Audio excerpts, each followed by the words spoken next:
What's up, everyone? Coming up, Netflix and Microsoft, banger of a deal for their ad pricing tier. And then we'll also be talking about Bob v. Bob, the Disney ongoing CEO battle. All that coming up. Stay tuned.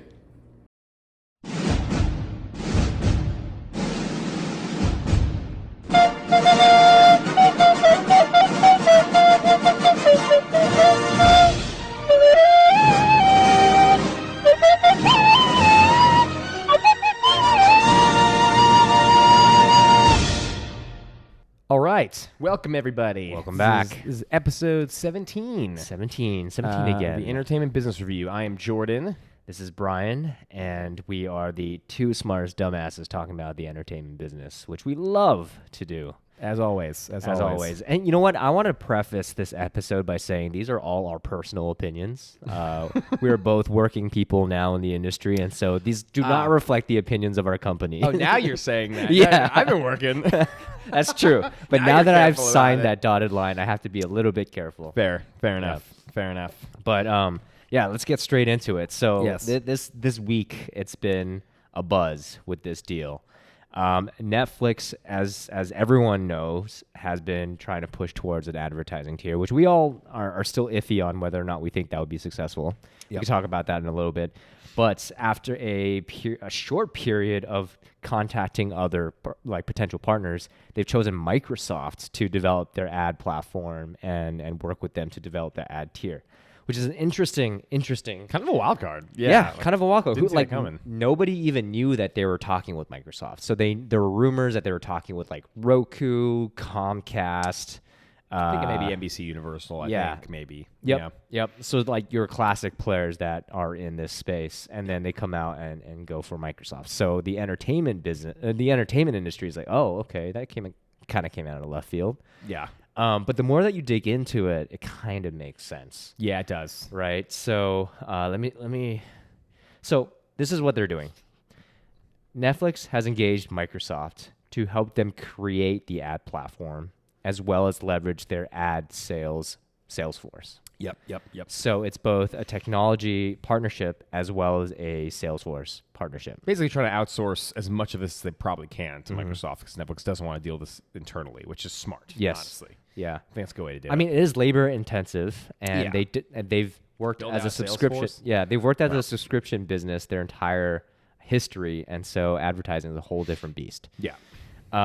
What do you think about choosing Microsoft over some of the others? So I think it is a good play. I don't really know too much about like Microsoft's advertising like expertise compared Same. to like Google. Yeah, Google is definitely much more of a known player in Yeah. this space, and I didn't know Microsoft was really into this as much as I figured they were, but like Yeah. it's hard to keep track of it sometimes. I think in some of the articles they were saying that Microsoft does maintain a small ad like line of business, but it's it's insignificant compared to the other lines. Yeah, I mean, some analyst is like had to go back this weekend and like change up all of his or her charts because the growth models just like blew up now that they've signed Netflix. So I think that's like one thing, and then they also think I think this is a really good move, and I think I read an article that pointed this out, but I was thinking about this too, was the fact that they're neutral. I think is really important. So like compared to like Roku and Google and Comcast and NBC Universal, they all are kind of in the same industry, which means they're not necessarily competing, but there could be conflicts of interests because of like the weird nature of their like relationship with Netflix. And so the interesting thing about Microsoft is they are not a competitor of Netflix in any way, shape, or form. Right. You know, I mean, Their Venn diagram is pretty separate. yes. Like the only thing you could get is like obviously Microsoft like with games, like that's a leisurely activity to compete. But otherwise, like they don't compete with Netflix But directly. even then, the gaming part could be very strategic, right? Right. Like there's a lot of this that makes a lot of sense. Yep. Yep. You could have Netflix games in the Microsoft platform, and that could advertise to get people to go to Netflix and vice versa. Yeah, and You they know? have a well-established like gaming platform as well as gaming technology and studios, right? Netflix has pushed a lot into gaming strategy, so now they have like a company or partner that has a leg in that space already. Right.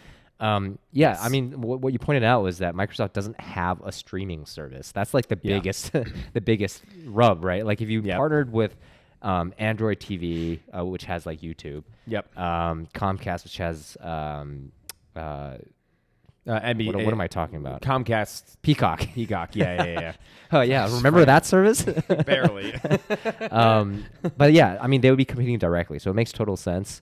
I think the other thing is, and I think some of the analysts pointed this out. So today, Netflix does most of its data analytics and data management cloud software through AWS. Right. And okay, so they knew do that. Yeah. So they've highly relied on Amazon, Yep. which is a competitor of theirs, right, with Prime Video. Yeah, I guess that's so weird, but yeah. No, so it's their way of weaning off Amazon. Dependency on Amazon. Yeah, because then if they can figure out a way to get onto Azure and start using their cloud platform, that would be interesting. yeah, then they no longer need to rely on Amazon. Yeah. Right? And then so they can compete completely separately. I do think that's probably that's probably a huge reason. Now that we're talking about this, like that must be a huge reason why they chose Microsoft. Microsoft probably pushed that really hard. Yeah, right? in their sales pitch to Netflix. Yeah, Yep. absolutely. Yep. That we're like totally neutral. Yeah, I mean, here's which how is rare these- in media. Like, I mean, all these companies are so big. Like, tech and media and entertainment, like, is all kind of intertwined. Microsoft's what a like the only mesh. one that's like, Microsoft's one of the few companies that would offer this that wouldn't be a direct competitor, at least, to Netflix. Now, I'm going to say two more things that might blow your mind. So the first thing is, they are also. Some people have been saying perhaps this is a play for Microsoft to potentially Buy purchase Netflix.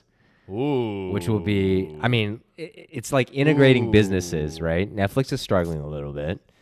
If Microsoft wants to get into streaming, right, and there's gaming components there as well, like that's potentially a play, right? Wow, I am surprised. I've never thought about that, but that is an interesting idea. Right. Netflix, I mean, Microsoft must have the capital to be able to do that, Oh, right? 100%. I don't remember how big they are. But I mean, their stock right now is huge, like, right? Yeah. I mean, right now it's a huge discount too. So that's a potential. huge discount. Maybe after Tuesday, it's even more so. Yeah. Like, wow, that's an interesting idea. I am. Yeah.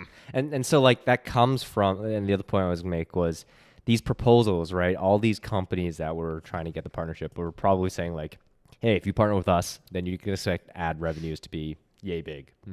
Microsoft probably pushed their expectations really high. And so some of the rumors were that like Google, their projections were underwhelming. And so Netflix is looking at high numbers. Now, the next question is, will it even be successful?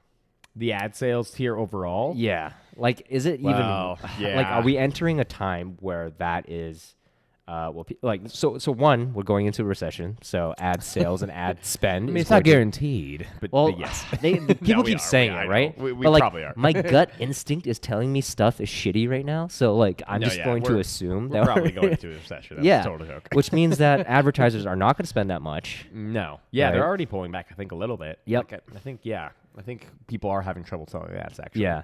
And when you are, and I also heard that their advertising tier is still going to cost money. So Yeah, it is. Are there going to be people that want to pay money to watch Netflix content and still have ads? Like, yeah, I don't know. It's interesting because like when you're trying to binge, like ads are okay if you're watching on a week-to-week basis, like you used to. It's really not that bad. But like when you're trying to binge, having ads constantly is tough. Yeah. It's kind of why like it's like the way it's like the way you view matters in terms of how you receive, like how you like positively or negatively like are impacted by ads. Yeah. So like I don't know. Like it does kind of ruin Netflix's value to a certain extent. And I think there's two questions like there's a couple questions you have to ask, which is like how many do you think of people who subscribe to Netflix ad-free are going to switch to ad tier because it's cheaper? I don't know how you project that. I mean, you're going to have to make some assumptions there. And then B, like, who doesn't have Netflix is now going to sign up because it has ads? Like, I don't know, right? Yeah. I feel like it's going to be way more of the latter of, like, Netflix people being like, I'm paying way too much for this. I can do it with ads. So Like, one, I feel like they're hurting themselves almost. yeah, like one, you're robbing Peter to pay Paul for those people that might switch. And two, is there really an acquisition play here? Like how many more people are on the fringe that you can acquire? Right. I mean, I could see it be because I think because I looked at something the other day. It's like a lot of people now, especially people in our generation, younger, are much more into the churn and like watch Stranger Things, cancel, wait for something good to come out, redo Netflix, watch that. They're much more they're much more easily like adapt in canceling and re-upping if. So maybe the idea is that Netflix is like, well, we might reduce the churn because those people will stop doing that. They'll be like, oh, well, I have ads. Like, I'm not paying that much anyway, so I'll just keep it going regardless. Yeah. So I think if you're like looking at this at Netflix and you're looking like, what's the value of this play, basically? Like, I'm sure these are things they're estimating. I'm sure they're estimating how many premium subs are they losing and how many more ad tier are they gaining and how is that going to be positive overall compared to their current growth projections, which, I bet it's probably a churn play. I bet they're probably saying this is probably just going to reduce churn a lot more than what our current churn rates are. Yeah, but their ARPU will go down though, right? Yes. So it needs to be fair though, when you have like that many subscribers, just like a little tilt in churn is so valuable. That's very true. It's huge. Yeah. So my final concern with this is they've groomed a huge swath of their customers to not want ads, to binge. Right. That is a consumer behavior.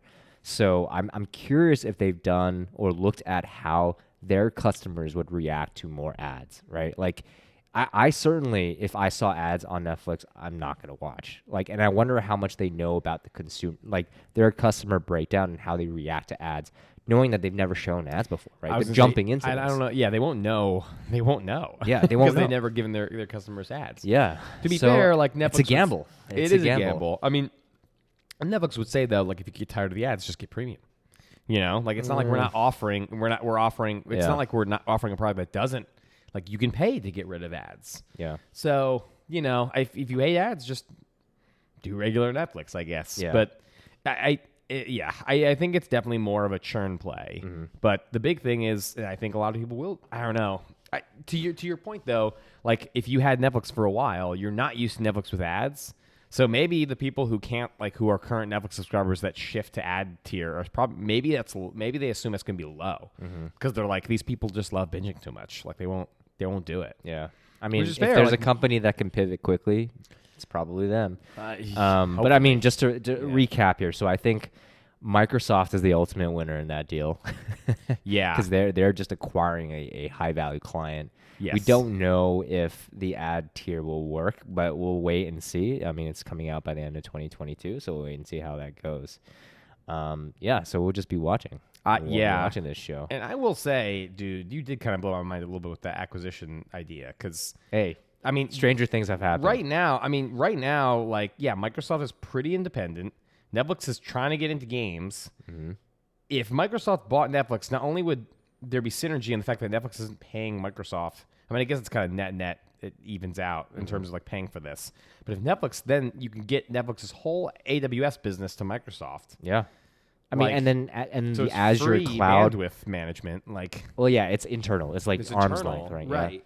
Yeah. So there's a lot. There's some value to that. Like that's an interesting. There is synergies to that deal. There are synergies, as MBAs would love to say. I mean, with Xbox, like you get really good game developers start developing good Stranger Things games. Yeah. It's interesting. That's an interesting idea. Yeah. And obviously, like people are like, oh, well, maybe Apple will buy Netflix. It's like, but they're already doing Apple TV Plus. Like I don't know, but they're already doing it. They have no interest in like acquiring like a streaming service where like the ROI is right. Yes, like where Netflix is clearly do flailing because they're doing alternative strategies. So interesting. Yeah, very interesting. Very interesting.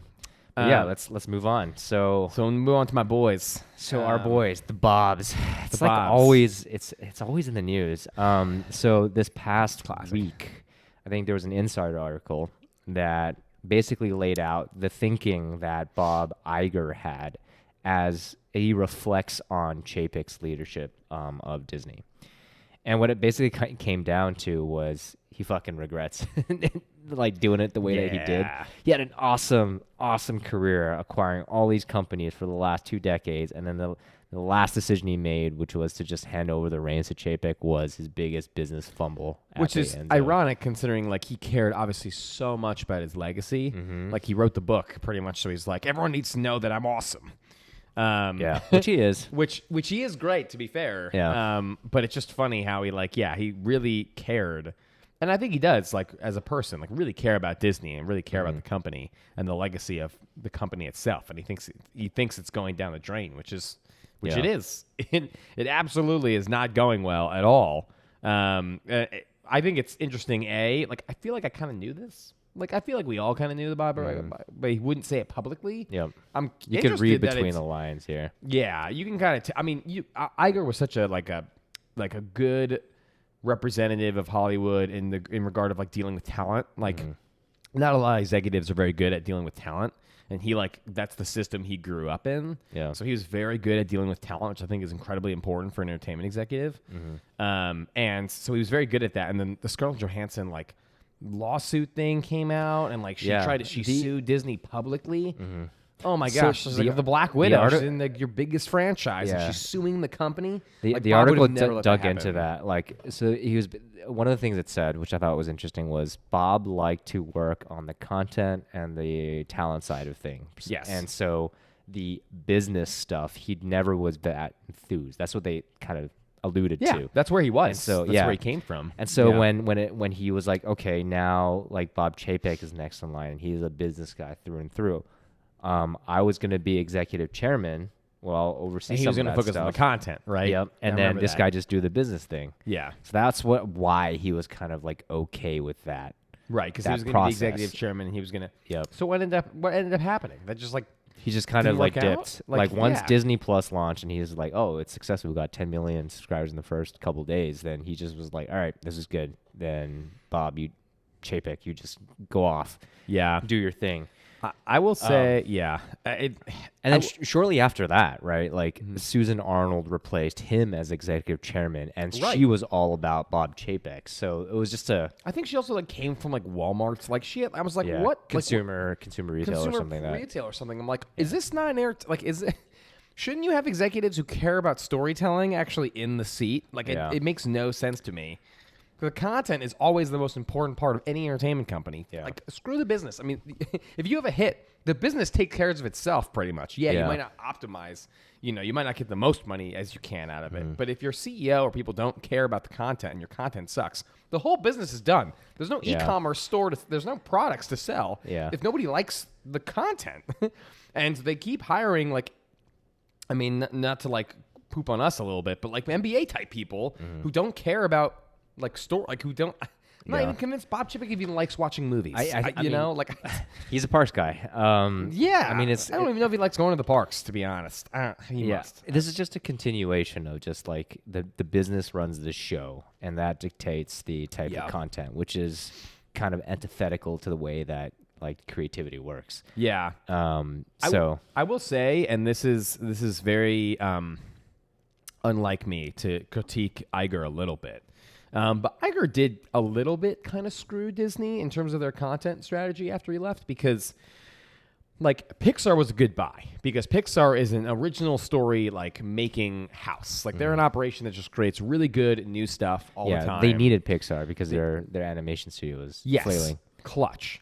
Star Wars, the problem with Star Wars was like you bought all of this, and now they're just like soaking the franchise of everything it has, wringing all the juices out of it. Yes, which is creatively terrible. Yeah. Like creatively, it's like, hey, you want to make some at Disney? Well, it better be be Star Wars. Obi-Wan was like, Obi-Wan was trash. So bad. It was so bad, dude. And like, but it hurt me so much because I love Ewan McGregor. I know he was great. Like, it's just. The whole story was terrible. Yeah. But the thing is, he's almost constrained Disney creatively because he's locked them into IP that they basically need to use. Monetize, yeah. And that is really bad. They're not taking shots on originals, on original stuff. And so they're like leaning on Star Wars, they're leaning on Marvel way too much, and it's ruining their creative process at Disney, which I'm kind of surprised Bob wouldn't have kind of saw that coming, or maybe he did and he just didn't want to like, say anything. But like the fact that like Star Wars and Marvel are like buttons on the Disney Plus screen means that they need to pump out content in those two buttons, which is creatively terrible. Yeah. Like it becomes a you quota. put them in a box. Yeah, it becomes a quota. It's like, okay, like what's a new story we can make within the Star Wars universe? It's like, okay, so the universe has to be Star Wars. So you've already like limited the creativity of that. Yeah. And then same thing with Marvel. If you like you want to be a writer in Marvel, cool. Here are all the rules that you have to abide by. It's like, cool, this is good for the creative process. It kind of makes me think about like at what point do you retire a franchise for a period of time? Like, I don't know. Like some of these should be retired by now. Like Disney like Star Wars, for example, should stop. Yeah, should pump the brakes on Star Wars. They need to stop making Marvel. They've already made their money back on Star Wars. Just stop, please, for the love of God. Just stop investing so much in Star Wars and do something else. The Disneyfication of these IP has just gone. Oh, dude, it's so bad. It's way too so far. Bad. And Marvel has been doing a little bit better, and we'll get into this in our Star Wars review, but like Marvel has also diluted their brand by going to TV. Yeah. Because multiple things. Because I think consumers innately, even though like obviously the production quality is very high when it goes to when all these Marvel shows, even if it's in a theater or whether it's on TV, the perception of quality or the perception of value to the consumer is very different when they have to go to theaters to go watch something in Marvel versus they can see it on their TV.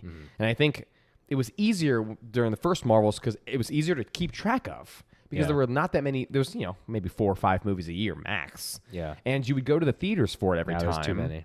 So right now there's too much stuff, you can't follow it, and you see the Marvel logo and you're like, yeah, I'm all right with because that. I watched WandaVision, I watched all the shows. Like, it's not special anymore. Versus, I used to go into the theaters and you get the Marvel thing. You're like, oh yeah, here we go. It was just a different vibe. Yeah. And I remember like when I went to see Thor this weekend, I saw like, this is like a rule that I've kind of just like set in my mind. Whereas like, I think the brand of any entertainment company is the feeling that consumers get when they see a little thing pop up before a movie. I think that's what your brand means. Like if Disney, if you see the little thing and people get hopeful and dreamy, that's your brand right there. Or like Focus, or like that's a good way to put it. DreamWorks has like the dude with the fishing hook. Yeah. It's stuff like that where like what people think of when they see that is that's your brand. That's it. And so when the Marvel thing came up, I was like, man, this used to be so much cooler. Yeah. But, when it came up and it was like doing that whole thing, I was like, I remember getting pumped when I saw this. I wonder if now that's I don't really care. Are we outgrowing it a little bit? It could be that it's just old now. Yeah. Like they've been just soaking it and it's like almost too much.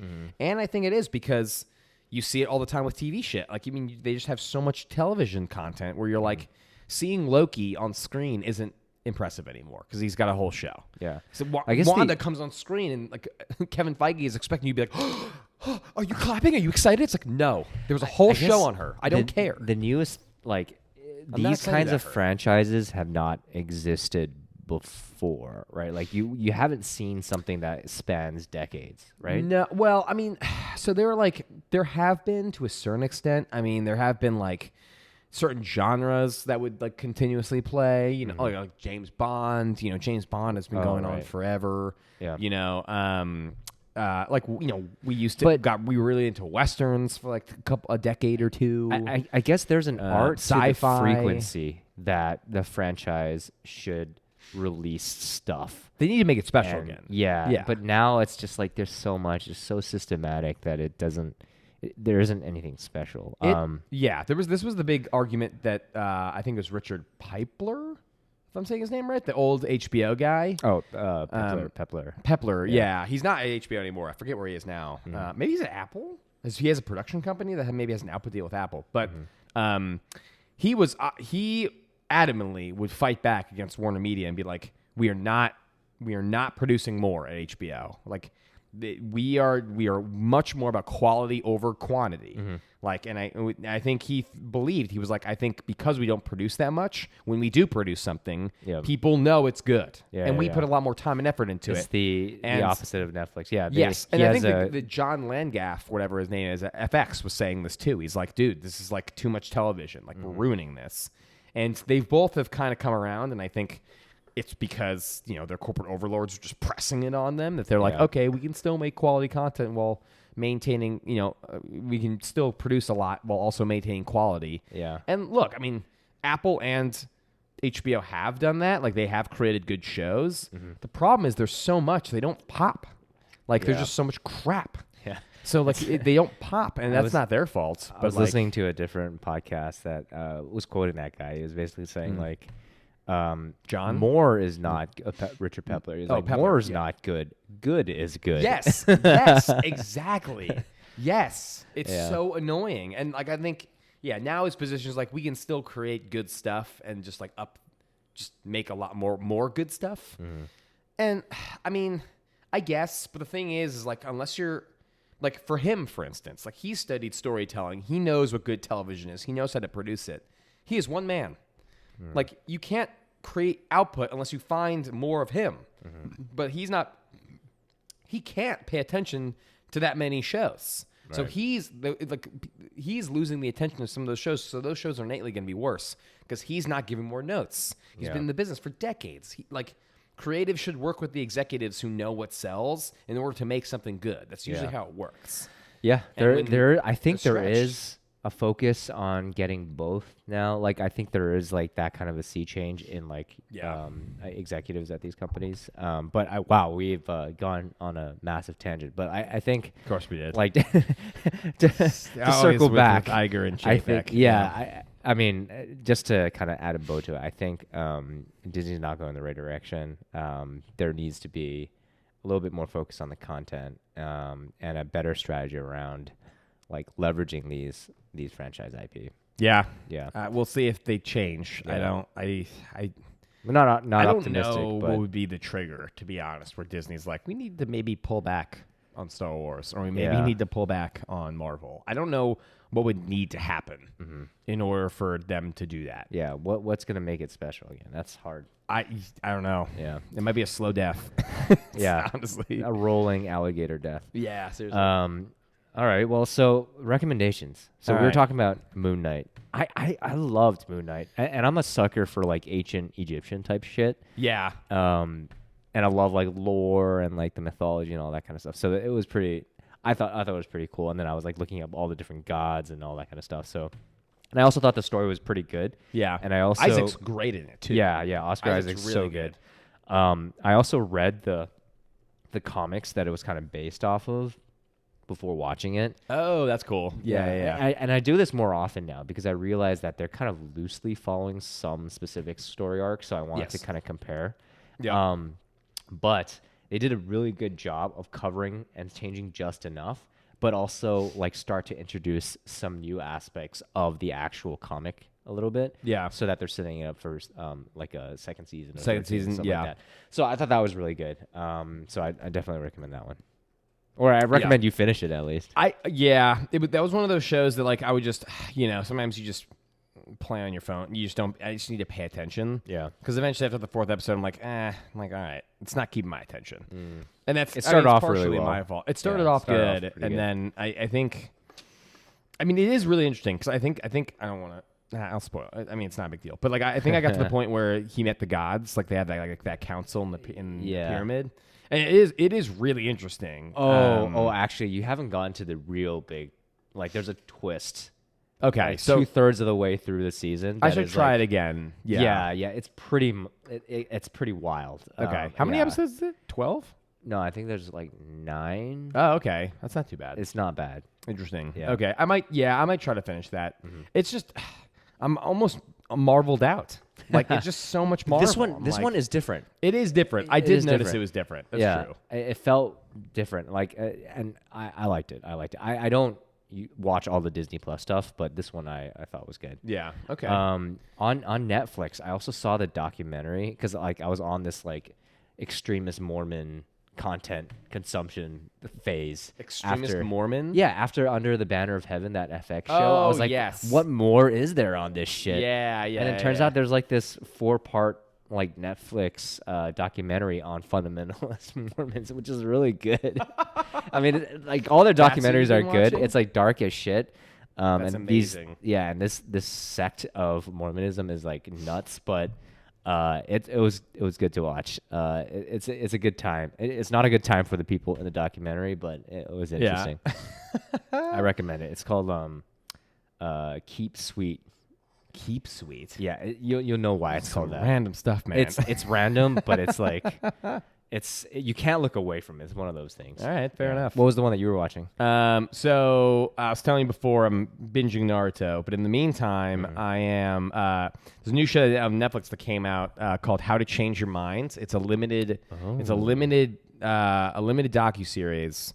Basically goes into like the science behind psychedelics, mushrooms, but like LSD and all that stuff, and like a lot of the like the mental benefits that they've seen from people who use it.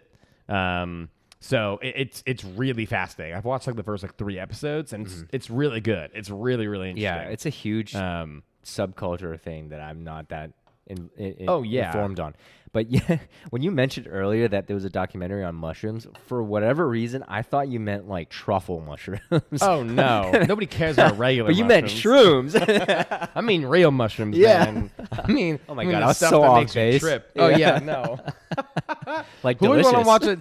Oh my gosh, can you imagine like an actual documentary? I'm like, this mushroom tastes this a little. No. Yeah, you need this kind of pig to find this truffle. That's what I thought. Oh yeah. No. Yeah, it's all.